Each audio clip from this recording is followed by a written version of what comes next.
Welcome, everybody. Welcome back to Insanity Check. I am Ken, and once again, I am joined by my co-hosts, Natalie and Skillet Sauce. How y'all guys doing today? I'm doing all right, Fabulous. man. How was the first? Kind of cold in here, but is it cold in here? Yeah, man. Awesome. Yeah, man. Yeah, I think so. Really? Yeah, man. Free the nipple. I can't tell. Yeah, man. Free the nipples from last year. Free the Free nipples. the nipple, exactly. So how was the first couple of weeks of the show been? Exciting. Has it been? Yeah. Yeah. Good.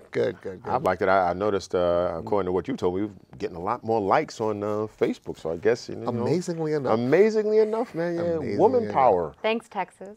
Yeah. Yeah, that's yeah. right. It's all That's about it. Texas. Yeah. It's all about Texas.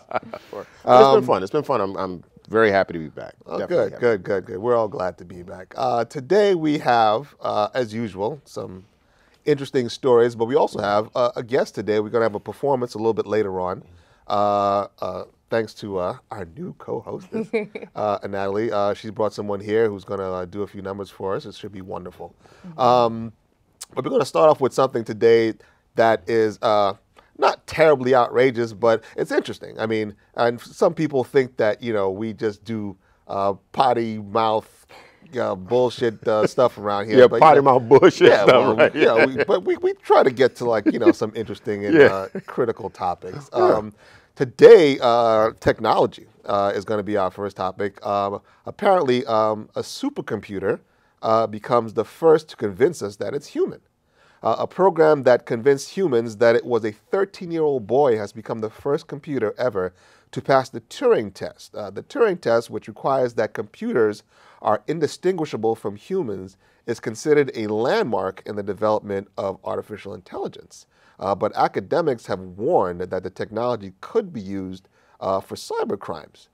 In the field of artificial intelligence, there is no more iconic and controversial milestone than the Turing test. When a computer convinces a sufficient number of interrogators into believing that it is not a machine, but rather a human, having a computer can trick a human into thinking that someone or even something is a person we trust is a wake-up call to cyber crimes. As we kind of did the other day, with the chip in the brains of the people.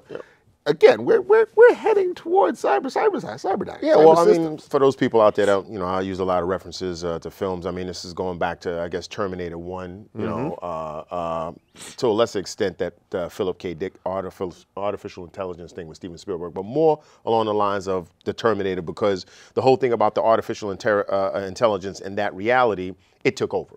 Right. It took over, and we were referencing before the show about Facebook and the bots and things like that targeting people, and I could see where there could be an issue. I'm not always conspiracy Jones. I think there could be some good things for this, but I can also see how, clearly, if this can dupe some person into giving their credit card information or something like that. Just a more sophisticated, automated way in which to extrapolate information from individuals.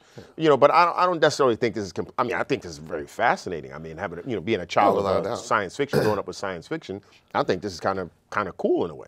But, coupling that with, remember a year or two ago, I think I sent you this video with the Japanese. They're like right on the edge of this madness. Remember that chick? It was a Japanese robot, but it was they had the whole thing. It was constructed as a female. She looked like a school teacher, right? Yeah. Well, no, they got a guy that talks to her now. And they can recognize when you come into the room. Its eyes can the cameras behind its eyes can see you. Facial recognition. Facial recognition. Oh, that thing is super fly. Yeah. And then I think, what is the guy name? I think the Toyota robot, Asimo or Massimo or something. He keeps busting his ass. Yeah, he falls down the stairs a lot. His gyroscopes fail or whatever. But, this guy, they were showing how many calculations he has to make in order to ascend and descend stairs, and how he can run and turn and literally make the adjustments to run and make a figure eight or turn. It's just iRobot. It really is. And we previously on the show, we did the thing with that company that was.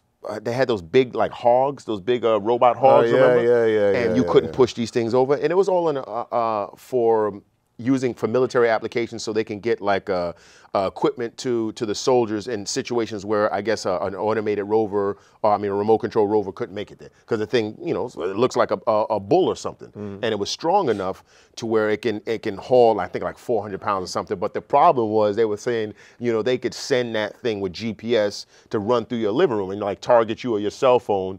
And if they wanted to get rid of you, or say, you know, have this shit run up the stairs and smash through your living room door or something. But I don't, like I said, it seems like we're going towards this anyway. And with society trying to make everything as convenient as possible, they're trying to use technology to make everything to where we practically don't even have to think anymore. There's smart bathrooms, you know, with smart toilets that knows exactly how much spritz to give you if you took a super shit as opposed to just, yeah, I mean, yeah, sure. Regular morning poop. Exactly. So no, serious. If you had that late night pizza shit, it knows how to give you the super spritz. What's really, I had a sort of semi-scary moment. You went the late night With shits? the smart toilet? Not about which one is it? The late night shits. shits? What are you talking about? I'm switching over the topic from that, ladies and gentlemen, just in case you were wondering. They aren't all poop stories. And I'm sure that there's probably a reasonable explanation for this, but I was going to lunch with a friend of mine yesterday with Smitty. Yeah. And we went to a cafe like sometime last year. I always wanted to go back. So I was trying to remember, like, what's the name of this cafe? She's like, I don't remember. I know what you're talking about, but I don't remember. I'm like, well, let me go to Google Maps. So I figure I'll go to Google Maps, find the general area, and, you know, the name will pop up. So I'm on Google Maps. It was freezing. Yeah. So I'm clicking. All of a sudden, it zooms down, and the cafe's right there. I didn't type in anything yet.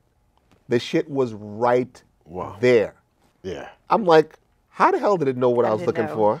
Yeah, I don't know how they run these things. Cause I plenty of times I've typed something obscure into the search bar, and it finished the sentence for me. These algorithms in the computer is literally freaky. Scary. I mean, like it's like I've never, you know, searched for this one particular bike part or whatever it was. And I never put these combination of words together, but somehow I guess through the history of studying me, it knew, and it literally finished, and it gave me an auto suggestion. So I'm like, this shit is freaky. Yeah. You know, it's inevitable.